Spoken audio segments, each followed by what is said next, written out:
Imagine a choice. It is a choice offered to you not in words, but in action. In a room with no windows and a single, bare light bulb overhead that hums with a malevolent persistence. To your left is a man with a small, hand-crank generator and 2 wires. He does not need to explain what it is for. The low, expectant hum of the device, the clinical, dispassionate look in his eyes, speaks a universal language of pain. This path promises a series of sharp, electric agonies, a symphony of your own screams as your nervous system is set on fire. Your body will be violated, convulsing on a cold metal table, but perhaps, in the brief, gasping moments between the shocks, your mind, your sense of self will remain your own, a final bastion of defiance. To your right is a different kind of room. It is empty. The walls are padded and soundproof. There is no chair, no table, only a slot in the door through which a tray of bland, tasteless food is occasionally passed. This path promises nothing. No pain, no questions, no human contact. Promises only silence. An endless, absolute silence that will stretch from hours into days, from days into weeks. A silence so profound you will begin to doubt the existence of sound itself, and then the existence of your memories, your name, yourself. A silence where the only company you have is the slow, terrifying process of your own mind unraveling. Which do you choose?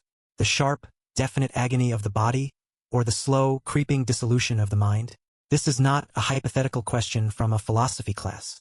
It is a terrifyingly real representation of the choices and the realities that define the practice of torture in the 20th and early 21st centuries. The modern era did not invent cruelty, but it did perfect it. It industrialized it, medicalized it, and turned it into a dark and intricate science. For most of history, torture was a public spectacle. The rack, the Iron Maiden, the breaking wheel, these were tools designed for public horror, to be used in the town square as a gruesome warning to all. The pain was a theatrical performance of state power. But the modern era, with its emphasis on bureaucracy, science, and plausible deniability, took torture out of the public square and moved it into the secret cell. It became a private, procedural, and often cleaner affair. The goal was not just to break the body, but to systematically dismantle the human soul, and to do so in a way that left few marks and could be officially denied. Today, we embark on a difficult but necessary journey.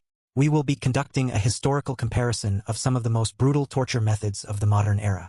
This is not a competition for what is worse. Such a ranking would be a grotesque disservice to the victims. Instead, this is an investigation.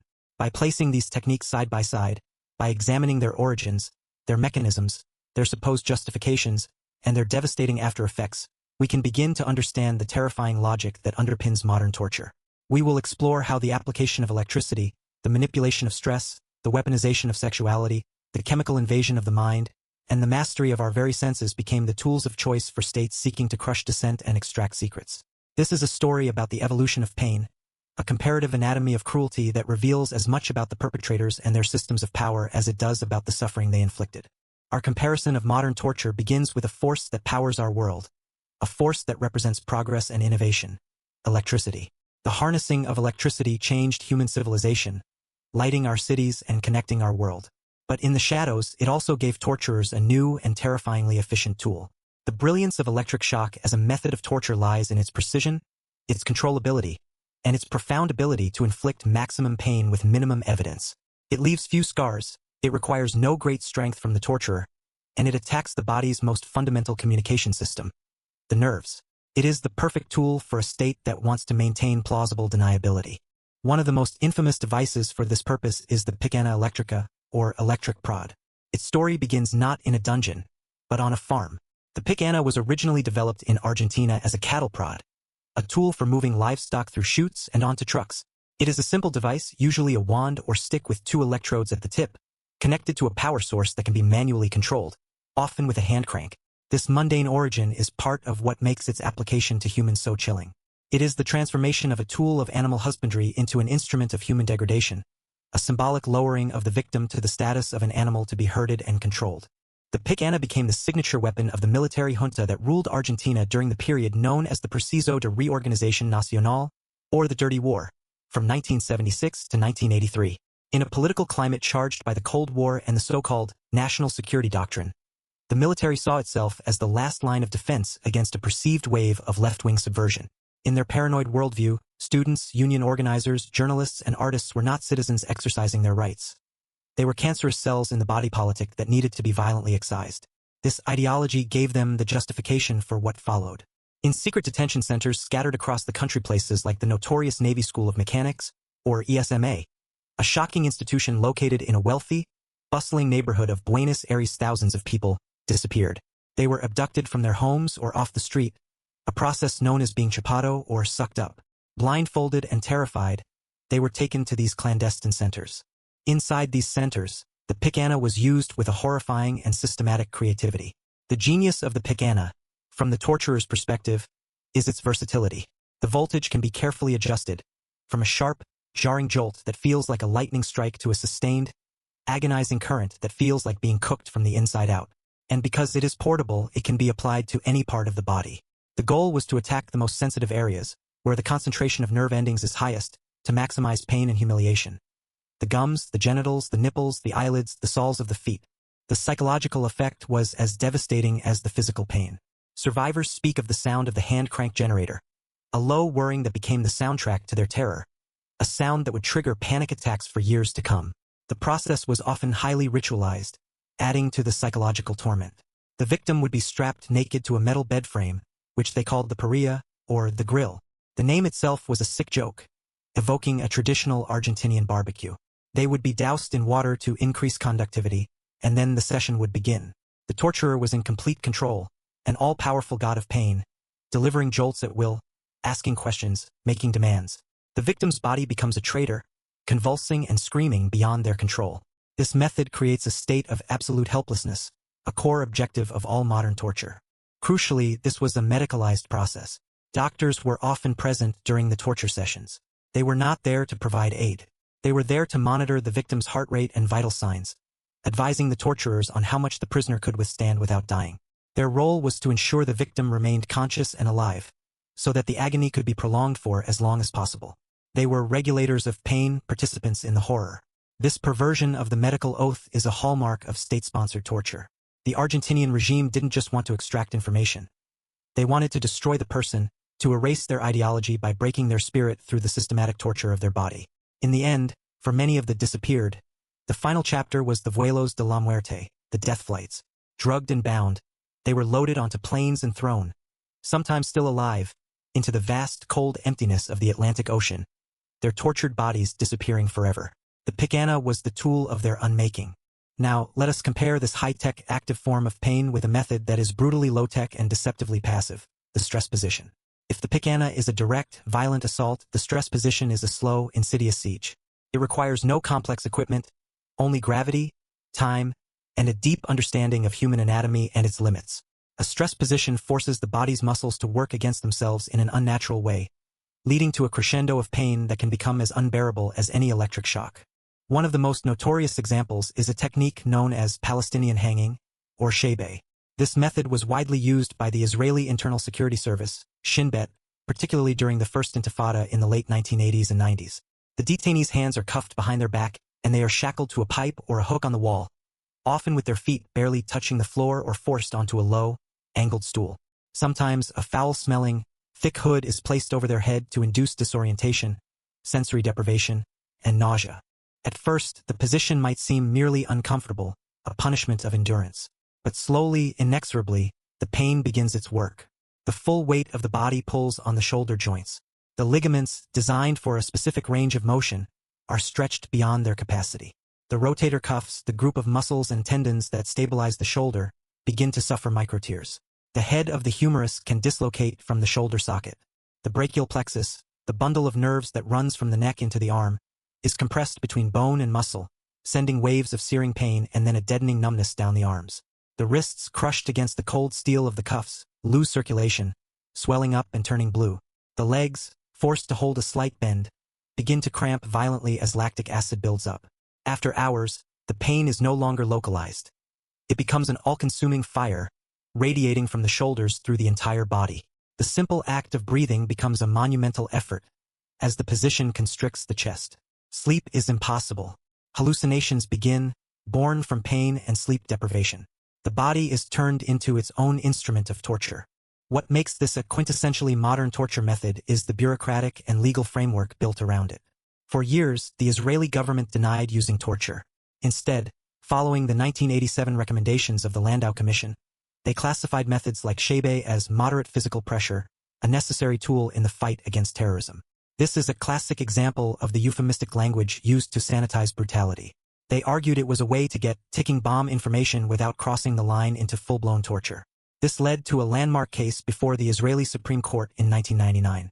The court, in a historic ruling, banned the use of shebei and other specific techniques, stating that while a necessity defense might be available to an interrogator after the fact in a true ticking bomb case, it could not be used to grant advance permission for such methods. The state could not pre-authorize cruelty. Yet, the use of stress positions did not disappear. It reemerged, codified and approved, in the CIA's enhanced interrogation program after September 11th, under names like wall standing, where a prisoner was forced to stand for hours on end, leaning with only their fingertips against a wall. The historical comparison between the pikana and the stress position is revealing.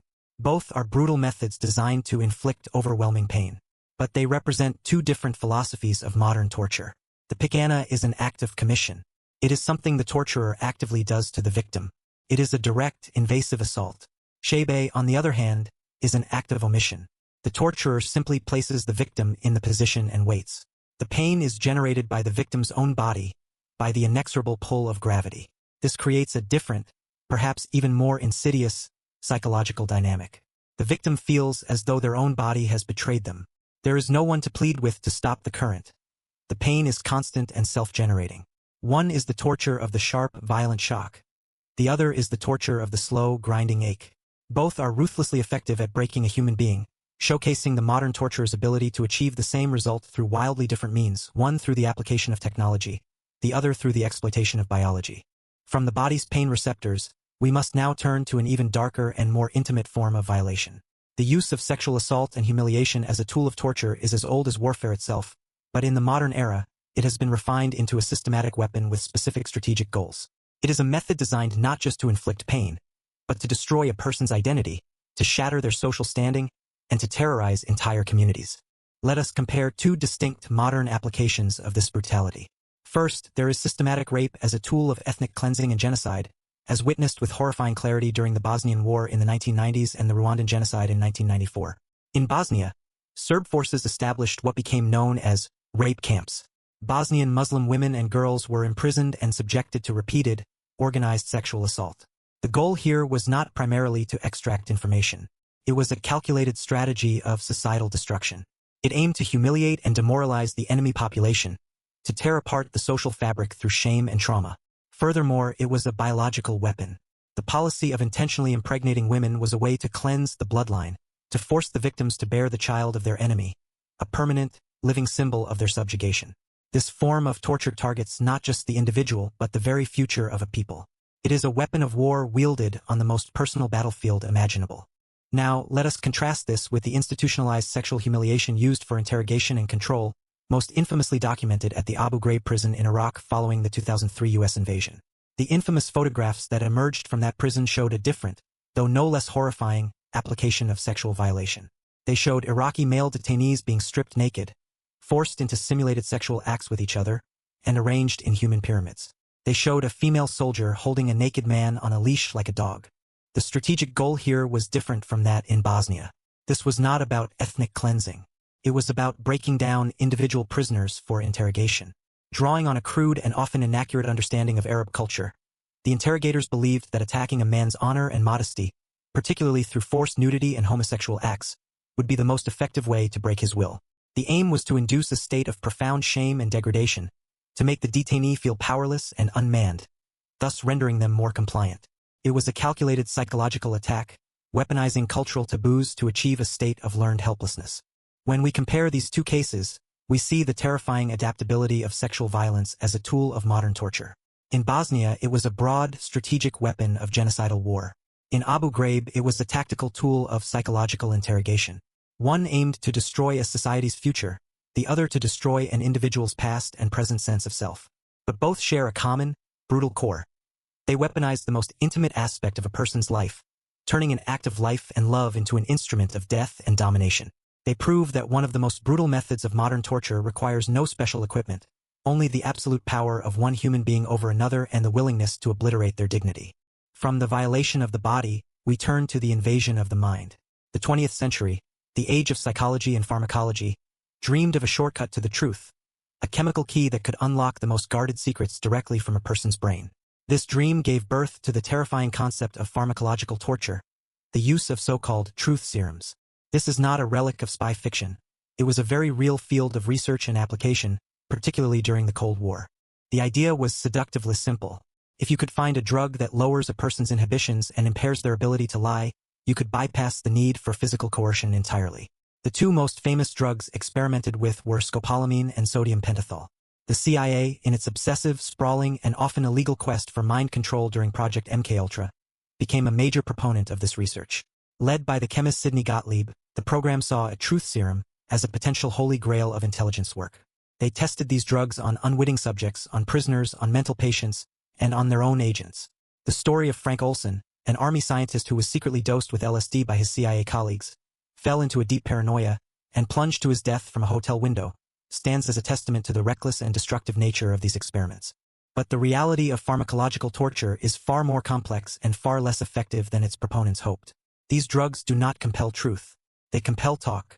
A person under the influence of sodium pentothal is confused, suggestible, and their mind is a chaotic swirl of memory, fantasy, and paranoia. They may reveal secrets, but they are just as likely to babble nonsense, recount dreams as if they were real events, or confabulate elaborate stories to please the interrogator they perceive in their drugged state. Memory itself is not a file cabinet to be opened, but a creative act of reconstruction. These drugs shatter the reconstructive process. An interrogator has no way of distinguishing between genuine intelligence and a drug-induced fantasy. So, if it doesn't reliably produce truth, why is it torture? The brutality of this method lies in the profound violation of the self. To be injected with a substance that dissolves your will, that takes away your control over your own thoughts and your own voice, is a unique form of psychological terror. It is the fear of being erased, of your innermost self being laid bare and manipulated by others. Now, let us compare this Western approach with its Soviet counterpart, the punitive psychiatry of the Psikhushka. In the Soviet Union, political dissent itself was pathologized. Dissidents who spoke out against the regime were not criminals. They were insane. They were diagnosed with fabricated conditions like sluggish schizophrenia, whose symptoms included reformist delusions and an obsession with the truth. They were then locked away in psychiatric hospitals with the genuinely and severely mentally ill. Here, they were subjected to a different kind of chemical torture.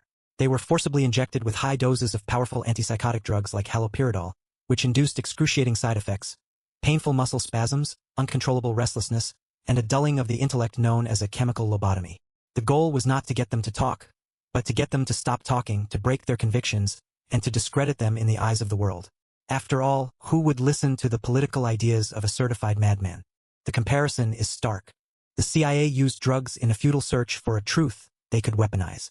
The KGB used drugs to annihilate a person's truth and replace it with a state-sanctioned madness. One was an act of espionage.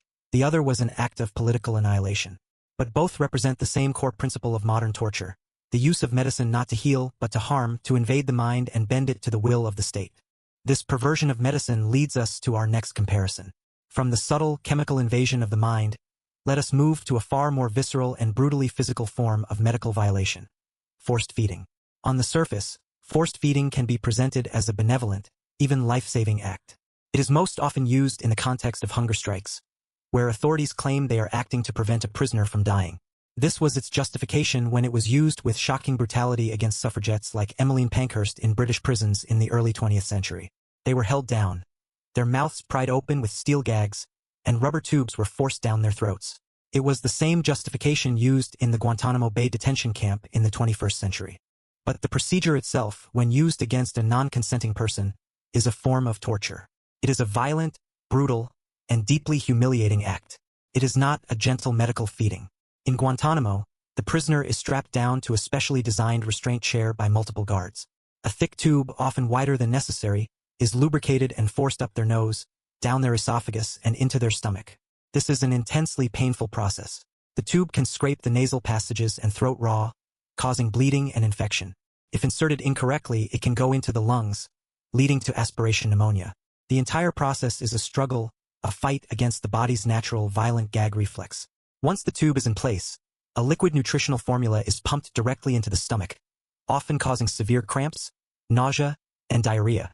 The act is performed twice a day. It is a ritual of domination, Now, let us compare this to a purely psychological method that also plays on the victim's own will: the threat against family.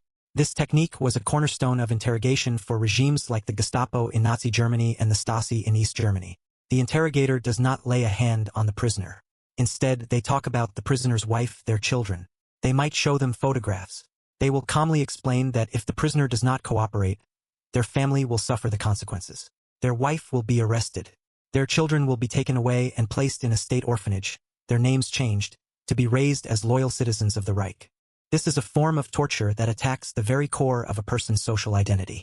It weaponizes love and responsibility. The prisoner is now faced with an impossible choice. To continue their resistance, to protect their secrets or their comrades, is now a direct act of harm against the people they love most. Their defiance is no longer a source of pride. It is a source of profound guilt. This method can be far more effective at breaking a person than any physical pain, because it forces them to participate in their own defeat to protect their family. When we compare forced feeding and threats against family, we see two powerful methods of breaking a person's will. Forced feeding is a violent, physical rejection of a prisoner's last act of defiance. The state says, "You do not even have control over your own body. We will keep you alive against your will." The threat against family is a subtle, psychological hijacking of that same will. The state says, "Use your will to save your family by doing exactly as we say." One method violently overrides the will. The other insidiously co-opts it.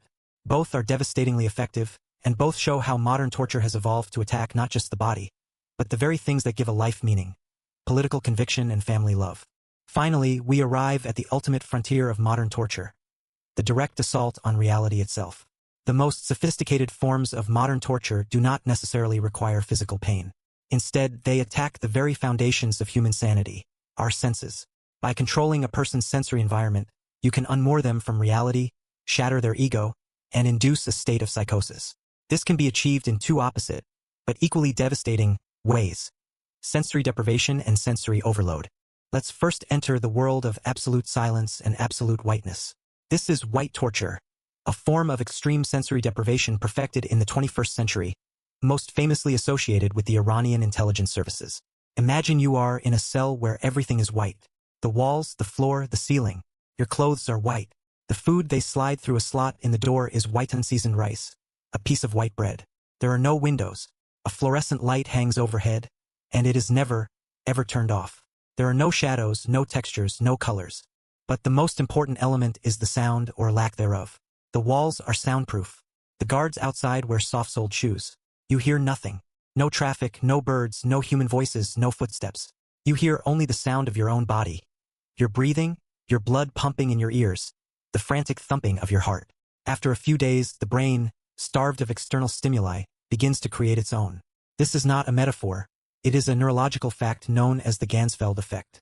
The brain's sensory cortices, desperate for input, begin to fire randomly. You start to hallucinate. You hear whispers that aren't there.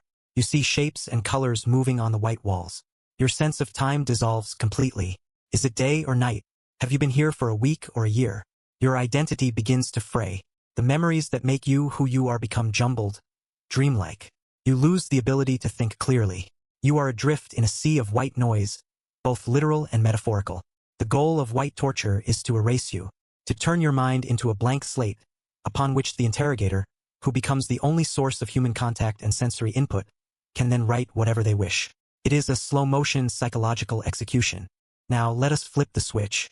Let us go from absolute nothing to absolute everything. This is the torture of sensory overload, a technique that became a hallmark of the American War on Terror, developed and promoted by the same SEER psychologists, Mitchell and Jessen. Here, the goal is the Semito break the mind, but the method is inverted. Instead of starving the senses, you bombard them. A detainee is hooded and shackled in a painful stress position inside a freezing cold or oppressively hot room. Then, the sound begins. It is not just loud. It is relentless. From powerful speakers, they blast music at deafening volumes for days on end. The music choice is often deliberately culturally alienating or psychologically jarring. Heavy metal bands like Metallica or Dethklok. The theme song from the children's show Barney and Friends. Pop songs by Christina Aguilera. The specific song doesn't matter. What matters is the repetition, the volume, and the cultural dissonance. The music is intended to be a weapon of futility, to break down a prisoner's cultural and religious identity. The constant, inescapable noise bores into your skull, vibrating through your bones, making sleep impossible, making thought impossible. It shatters your ability to concentrate, to remember, to even formulate a coherent sentence. This auditory assault is often combined with other sensory attacks. Strobe lights flash erratically, destroying the body's circadian rhythms and inducing disorientation and even seizures. Powerful, foul odors might be pumped into the cell. It is a full-spectrum attack on the senses. The mind, unable to process the chaotic flood of information, suffers from extreme cognitive load. It begins to short-circuit. It's the psychological equivalent of a denial-of-service attack on a computer. The system overloads and crashes, leading to a state of learned helplessness where the only way to make the chaos stop is to comply completely. Our final historical comparison between white torture and noise torture is perhaps the most revealing of all. It shows that the specific stimulus is irrelevant. The true weapon is control. Whether you take everything away or you throw everything at a person, the underlying principle is the same. You seize complete control of their sensory reality. You sever their connection to the stable, predictable world and plunge them into an environment where they are utterly powerless. Their sanity depends on sensory input that they cannot regulate. By taking over that regulation, the torturer becomes the master of the victim's mind. White torture is the horror of the void, the terror of the self dissolving into nothingness. Noise torture is the horror of chaos, a storm that shatters the self. One is a slow, creeping implosion. The other is a violent, sustained explosion. Both are brutal methods that highlight the terrifying sophistication of modern psychological warfare. So, after this comparative journey through the dark arsenal of the modern era, what have we found? We have seen how the 20th century took the raw material of pain and refined it into a series of distinct, scientifically informed techniques. Our historical comparison reveals not just a collection of cruelties, but a set of underlying philosophies of torture. We saw the philosophy of direct assault, both high-tech and low-tech. We saw the weaponization of identity through sexual violence. We saw the perversion of medicine, both to invade the mind and to override the will. And we saw the ultimate expression of control in the complete mastery of a person's sensory reality. Several powerful themes emerge from this dark survey. The first is the bureaucracy of pain. Modern torture is rarely the work of a lone sadist. It is a state-sponsored, systematic process with memos, legal justifications, training manuals, and chains of command. The perpetrators are often cogs in a machine, which allows for a diffusion of responsibility and a sense of professional detachment from the horror being inflicted. The second theme is the language of deception. Rarely, if ever, do perpetrators call what they do torture. They call it intensified interrogation, moderate physical pressure, applied science, or enhanced techniques. This euphemistic language is a crucial tool, creating a moral and legal buffer for the individuals and the states who employ these methods. It allows them to convince themselves and the public that they are not violating fundamental human laws. The third theme is the myth of effectiveness. In almost every case, from truth serums to waterboarding, independent analysis has shown that information extracted under extreme duress is fundamentally unreliable. A person in agony will say anything to make the pain stop. Yet the myth of the ticking time bomb persists, a powerful justification for crossing ethical lines, despite the evidence that these methods are more likely to produce false leads and strategic blunders than actionable intelligence. And the final, most important theme is that of enduring trauma. Whether the scars are physical or purely psychological, the damage is immense. These are not techniques from which one simply recovers. They are designed to break a person on a fundamental level. The survivors are haunted by chronic pain, by PTSD, by a permanent sense of distrust and anxiety.